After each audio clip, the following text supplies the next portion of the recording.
প্রিয় দেশবাসী, নির্বাচন হয়ে গেলে নির্বাচিত সরকার দ্রুত দায়িত্ব গ্রহণ করবে। তার সঙ্গে শেষ হবে অন্তর্বর্তী সরকারের দায়িত্ব। আমরা অত্যন্ত আনন্দের সঙ্গে এবং গৌরবের সঙ্গে নবনির্বাচিত সরকারের কাছে দায়িত্ব অর্পণ করে তাদের সর্বাঙ্গীন সাফল্য কামনা করে বিদায় নিয়ে নিজ নিজ কাজে ফিরে যাব। আমরা এই শুভ মুহূর্তের জন্য অধীর আগ্রহে অপেক্ষা করছি। প্রিয় দেশবাসী, আপনারা দলে দলে সপরিবারে উৎসবমুখর পরিবেশে ভোট কেন্দ্রে উপস্থিত হয়ে দ্বিধাহীন চিত্তে আপনার ভোটাধিকার প্রয়োগ করুন। আপনার মূল্যবান ভোট দিয়ে নতুন বাংলাদেশ গড়ার দরজা খুলে দিন। দেশের চাবি আপনার হাতে, সেই চাবিটি সঠিকভাবে ব্যবহার করুন। আল্লাহ আমাদের সঠিক পথে পরিচালিত করুন।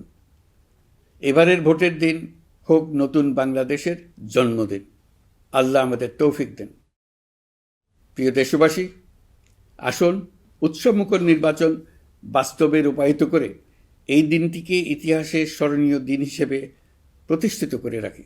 সবাইকে আন্তরিক ধন্যবাদ।